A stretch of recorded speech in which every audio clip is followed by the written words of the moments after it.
the guest that made Johnny Carson cry on air. For 30 years, Johnny Carson projected an image of unshakable composure. As host of The Tonight Show, he cultivated a persona defined by wry detachment, good-humored professionalism, and a certain emotional reserve that made him the perfect confidant for America's late-night viewing. Night after night, celebrity after celebrity, Carson maintained his characteristic poise, offering the perfect blend of attentiveness and restraint regardless of what unfolded before him. This carefully maintained composure made those rare moments when Carson's emotional guard dropped all the more powerful. In a television landscape increasingly defined by manufactured sentiment, Carson's tears were never strategic or performative. They were genuine, unexpected breaches in the armor of a man who prided himself on controlling his public image. Johnny considered visible emotion a form of unprofessionalism, revealed a longtime Tonight Show producer who worked closely with Carson for over a decade. He came from that Midwestern tradition where men didn't show vulnerability. When something moved him to tears on air, it wasn't just touching, it was a genuine glimpse behind the curtain of someone who worked very hard to maintain his composure. Today, we're exploring the 7 remarkable moments when television's most controlled personality found himself overcome by emotion, when the perfect professional facade cracked to reveal the deeply feeling man beneath. These rare instances, captured on camera despite Carson's best efforts to maintain his composure, offer a unique window into the true character of the man who shaped late-night television for generations. But first, we need to understand why our first entry had such extraordinary emotional impact, a moment so genuine and unexpected that it has become one of the most replayed segments in television history, revealing the depth of feeling behind Carson's carefully maintained reserve. There are nights when I think I feel him climb upon her bed. Number 1, Jimmy Stewart, Bo, the Dog Poem, 1981. Jimmy Stewart was already an American institution when he appeared on The Tonight Show in 1981. The legendary actor, known for classics like It's a Wonderful Life and Vertigo, had been a frequent and beloved guest throughout Carson's tenure. Their rapport was warm and genuine, built on mutual respect and shared Midwestern roots. But no one, least of all Carson himself, expected this particular appearance to create one of the most emotionally powerful moments in the program's history. Johnny had no advance warning about what Jimmy was planning to share, recalled a segment producer who worked on the show that night. We knew Stewart wanted to read something he'd written, but the content wasn't disclosed during pre-interviews. If Johnny had known, he might have prepared himself emotionally, but he was caught completely off guard. The segment began conventionally enough, with Carson and Stewart engaged in their usual warm conversation. Then, almost casually, Stewart mentioned he had written a poem about his golden retriever, Bo, who had recently passed away. When Carson invited him to share it, no one anticipated the emotional impact that would follow. Stewart, with his characteristic gentle hesitancy,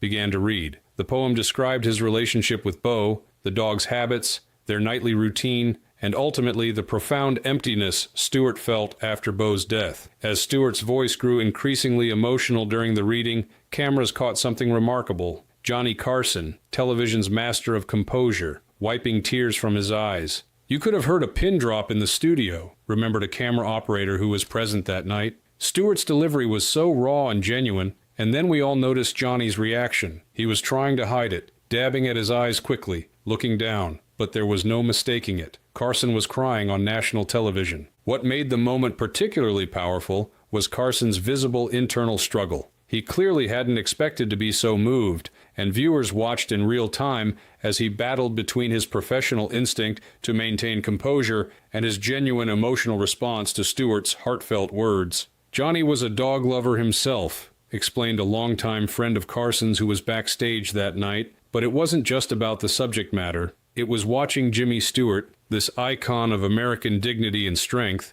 allowing himself to be vulnerable. Johnny later told me that Stewart's willingness to share such raw emotion gave him permission to respond authentically. When Stewart finished reading, Carson attempted to transition to a commercial break, but his voice audibly cracked as he spoke. It was a moment of genuine humanity from a man who rarely allowed such glimpses into his emotional life, and the audience response was immediate and powerful. "The switchboard lit up after that segment aired," recalled an NBC executive. "We received thousands of calls and letters in the following days. People weren't just moved by Stewart's poem, They were touched by seeing Johnny's guard come down. Many viewers said it was the first time they'd ever seen him as a real person rather than a television host. The segment has since become one of the most replayed moments in Tonight Show history, regularly appearing in compilations of Carson's most memorable interviews. Its power lies not just in Stewart's moving tribute to his beloved pet, but in the rare glimpse it offered into the genuine emotional life of a man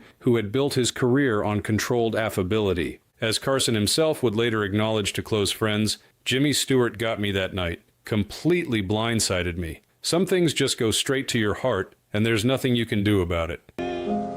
Anxious to close.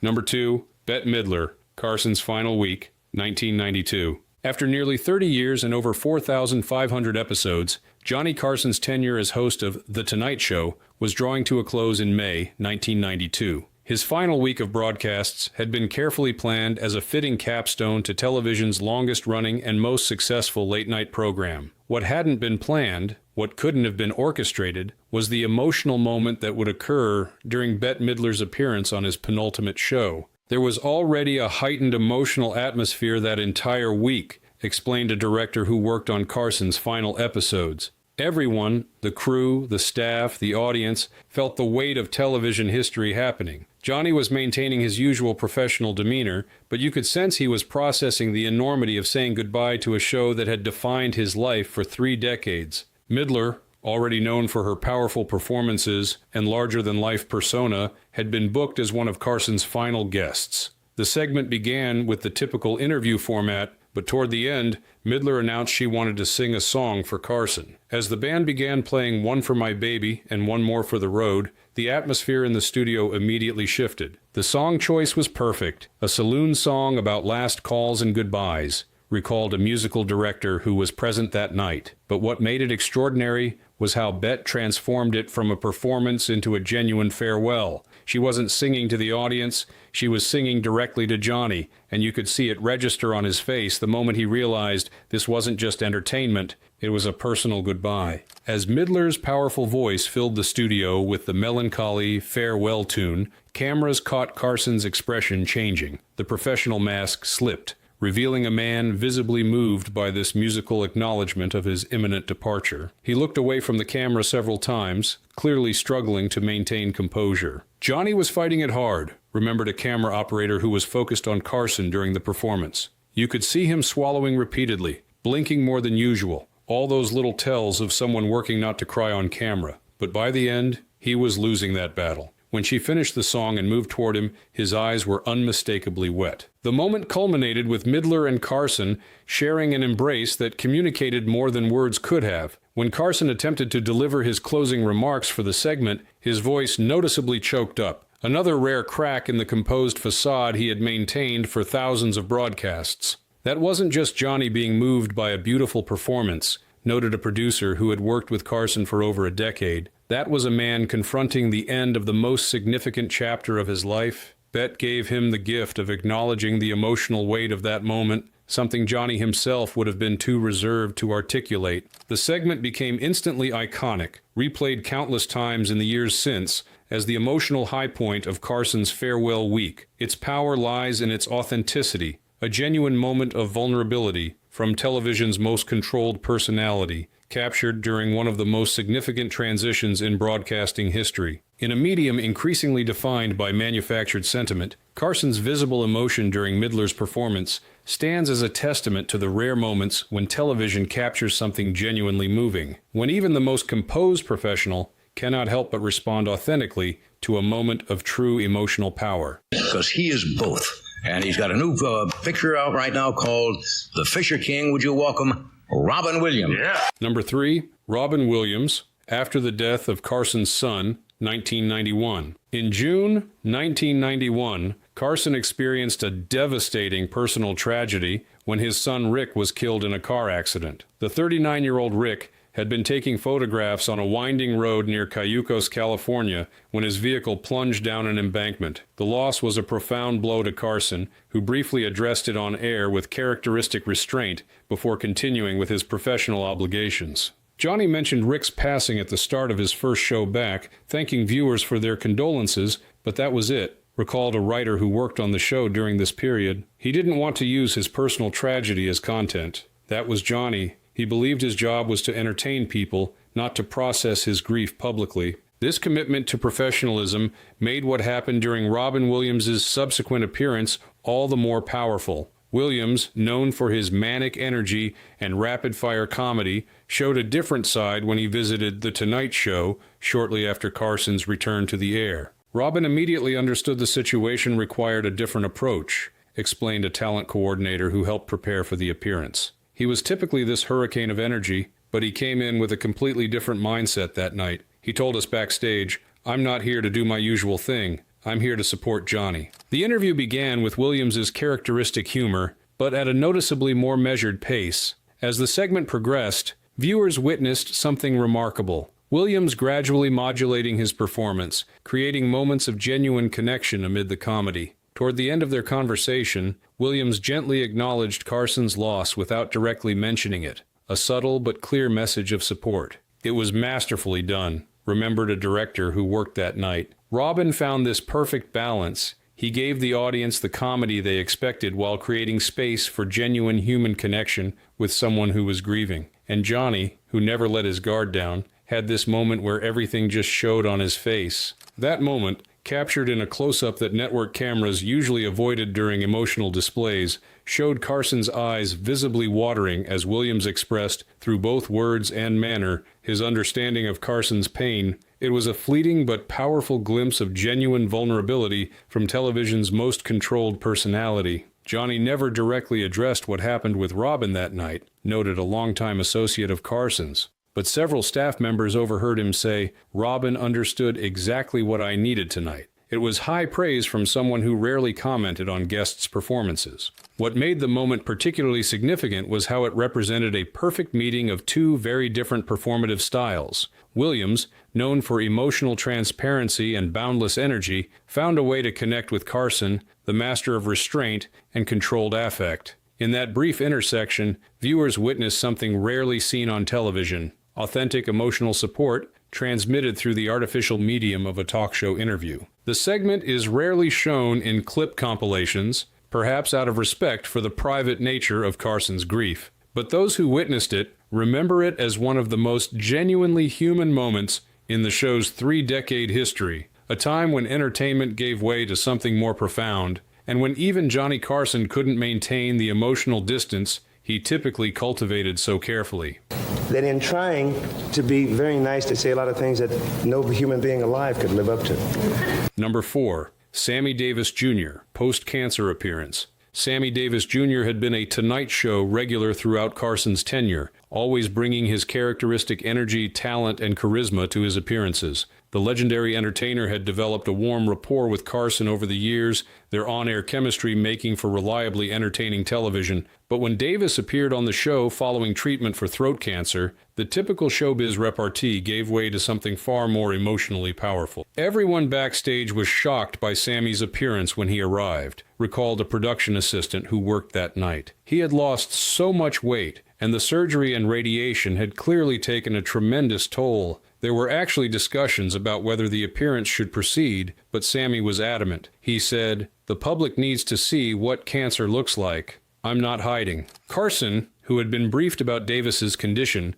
was nonetheless visibly shaken when he first saw his longtime friend walk onto the stage. Though he maintained his professional demeanor, viewers could see the shock and concern in his expression as he welcomed Davis to the show. "Johnny was visibly fighting his emotions from the moment Sammy appeared," explained a camera operator who was focused on Carson during the entrance. His hands were clasped more tightly than usual, and there was this slight tremor in his voice during the introduction. For someone who prided himself on composure, these were significant tells. What made the segment particularly moving was Davis's determination to be honest about his condition, while still bringing entertainment value to the show. Despite his weakened state, he insisted on performing a brief song, his voice notably affected by the cancer treatment, but his artistic commitment unchanged. When Sammy started to sing, you could see Johnny just break a little, remembered a director who worked that night. Carson had this amazing poker face he'd developed over decades in television, but watching his friend, this incredible talent,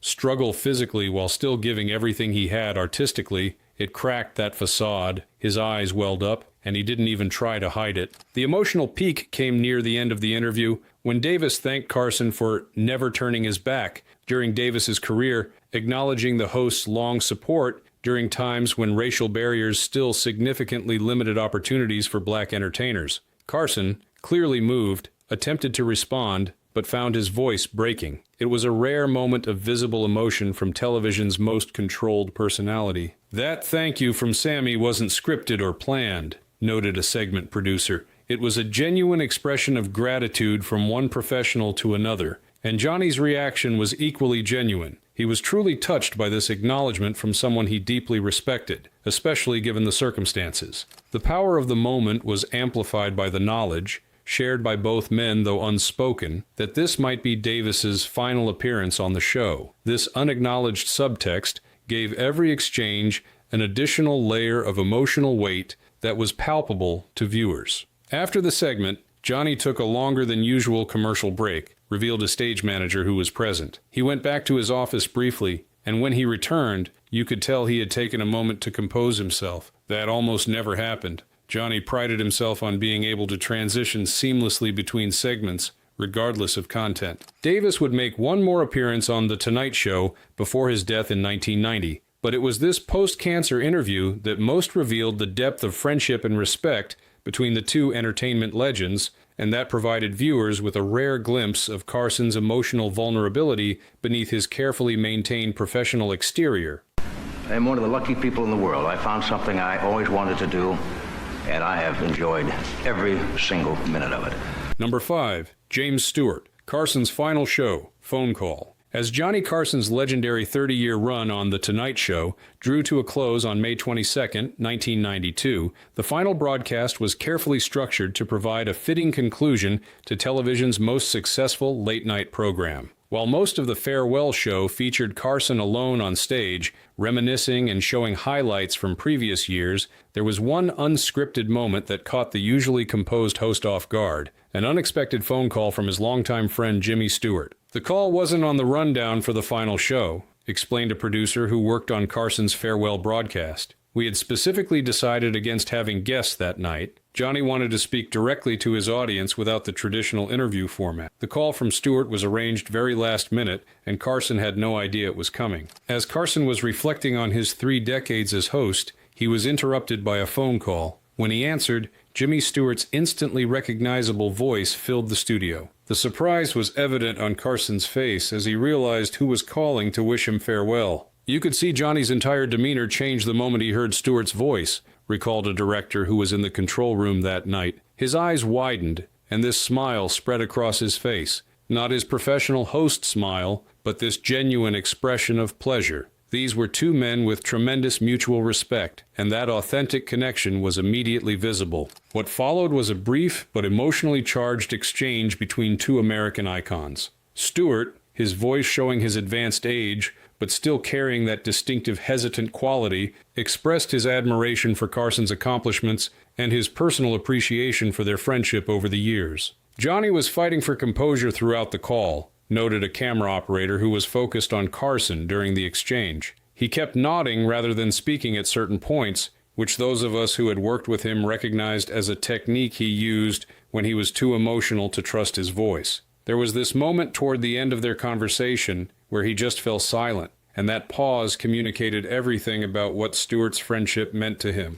When Carson finally responded to Stewart's good wishes, viewers could detect the subtle but unmistakable emotion in his voice, a slight hoarseness, a barely perceptible tremor that betrayed the feelings beneath his controlled exterior. For a man who had built his career on unflappable poise, even this minor display of emotion was significant. "That call hit Johnny in a way nothing else did during the finale," remembered a longtime associate who was backstage that night. He had prepared himself emotionally for the farewell show, had reconciled himself to ending this chapter of his life. But hearing from Stewart, who represented an older generation of entertainers that Carson deeply respected, caught him off guard. It was the personal nature of it. Not a scripted segment, but a genuine moment between friends. What made the exchange particularly... Those little lions and little baby lions were 1 year old. That's right. They are now treacherous and ferocious 10-year-old animals. Number 6. Ed McMahon, Farewell Tribute, 1992. For 30 years, Ed McMahon had served as Johnny Carson's sidekick, announcer, and straight man on The Tonight Show. Their professional partnership, one of the longest and most successful in television history, had evolved into a genuine friendship that provided the foundation for thousands of broadcasts. When the time came for Carson's farewell in May 1992, McMahon's tribute to his longtime colleague created one of the most emotionally charged moments in the show's final week. Ed had been preparing what he wanted to say for weeks, revealed a producer who worked closely with McMahon during the final days of the show. He understood better than anyone the historical significance of what was ending, and he felt an enormous responsibility to find the right words to honor not just their professional partnership, but their personal friendship. The moment came during Carson's penultimate show. McMahon, departing from his usual role as the boisterous announcer, adopted a more reflective tone as he began to speak directly to Carson about their 3 decades together. As McMahon recounted memories from their early days and expressed his gratitude for their partnership, viewers witnessed something remarkable. Carson, television's master of composure, struggling to maintain his professional demeanor. Johnny was clearly not expecting the emotional weight of what Ed was saying, recalled a camera operator who was focused on Carson during McMahon's tribute. You could see him swallowing hard, blinking rapidly, all those subtle signs of someone working to keep their emotions in check. He kept nodding slightly, which was his way of acknowledging Ed's words without trusting himself to speak. What made the moment particularly powerful was watching McMahon himself becoming emotional as he spoke. The man whose booming "Here's Johnny" had opened the show for 3 decades found his own voice cracking as he thanked Carson for their friendship. This visible emotion from his longtime partner seemed to further affect Carson, whose eyes visibly filled with tears. There was this moment where their eyes met, and something passed between them that went beyond words, remembered a director who was in the control booth that night. These were 2 men who had spent more time together than most marriages last, who had created this incredible body of work as a team,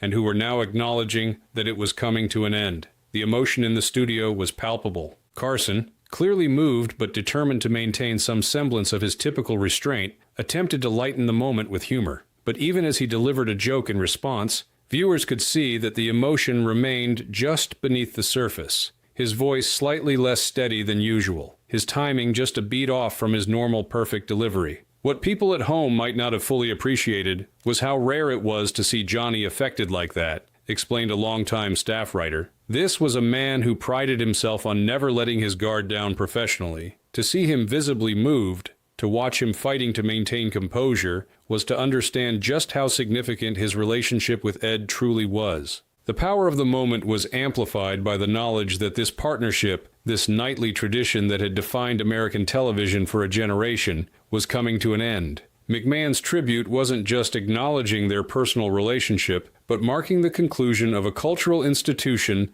that had shaped late-night entertainment for 3 decades. After the segment, during the commercial break, Johnny and Ed shared this brief moment together off camera, recalled a stage manager who was present. No words, just this quick handshake that turned into a half embrace. For 2 men of their generation, who came up in an era where men didn't openly display affection, it spoke volumes about what they meant to each other. In a farewell week filled with emotional moments, McMahon's tribute stands out as particularly significant, not just for the genuine feeling it displayed, but for how it revealed the depth of a partnership that had entertained millions while creating one of television's most enduring friendships. And I love my dad and James Stewart. They were the same person in a way. And then last night we were... Number 7, Carol Burnett, Emotional Tribute. Carol Burnett had been a Tonight Show favorite throughout Carson's tenure, her quick wit and genuine warmth making her one of the host's most welcome recurring guests. The mutual respect between these 2 television legends was evident in their easy rapport and the obvious pleasure Carson took in her appearances. When Burnett made her final visit during Carson's farewell season in 1992, what began as a typical comedy segment evolved into an unexpectedly moving tribute that caught the normally composed host off guard. Carol hadn't planned anything particularly emotional, explained a segment producer who worked on the appearance. She came prepared with her usual funny stories and the kind of comedy bits she and Johnny had perfected over the years. The emotional moment was completely spontaneous, which is why it affected Carson so deeply. The interview began conventionally, with with Burnett sharing anecdotes and engaging in the comfortable back and forth that had characterized their many previous encounters.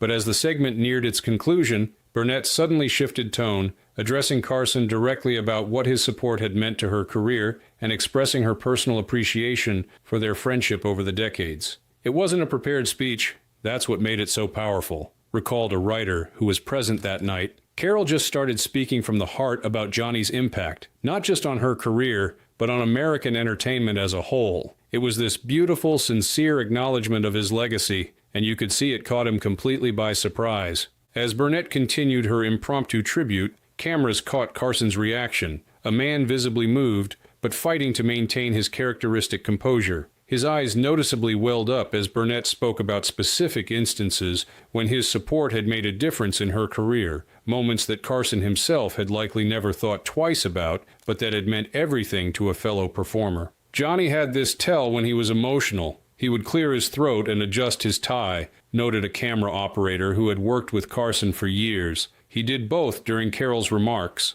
For anyone else, it might have seemed like nothing, but for those of us who knew Carson's typical on-air composure, it was like watching a dam about to break. What made the moment particularly touching was how it represented a public acknowledgement of a professional generosity that Carson typically extended privately. Throughout his career, Carson had used his platform to elevate comedians and performers he respected, often without drawing attention to his own role in advancing their careers. Carol was giving voice to what so many performers felt about Johnny, explained a longtime Tonight Show staff member. He had this enormous power to make or break careers, and he consistently used it to support talent he believed in, but he never took credit for it publicly. Hearing Carol acknowledge that support and watching Johnny process that recognition in real time was incredibly moving. When Burnett concluded her remarks, Carson attempted to respond with his typical light humor, but viewers could detect the emotion in his voice, a slight hoarseness, a barely perceptible tremor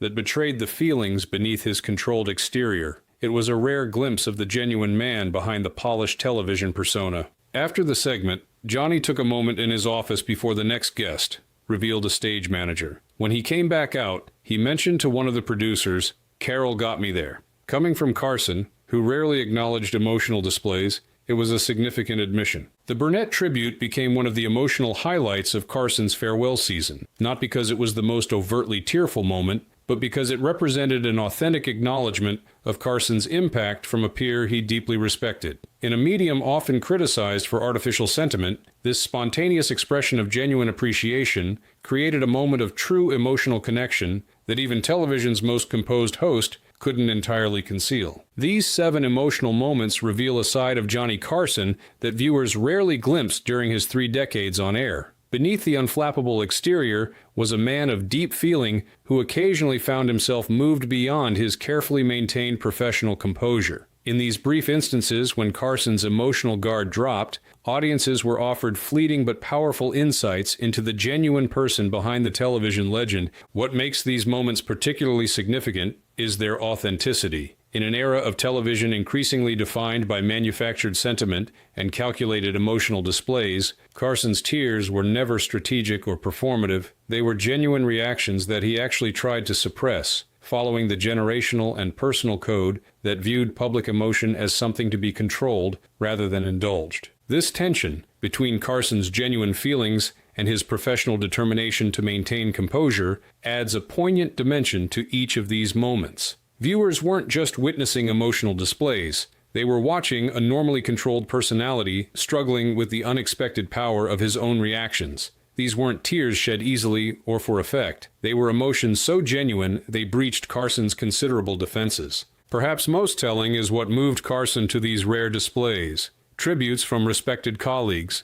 acknowledgments of deep friendship, artistic expressions that touched on universal human experiences of loss and connection. Unlike many television personalities who might be moved by calculated tearjerkers, Carson responded to authentic human moments that recognized the value of genuine relationships and honest emotional expression.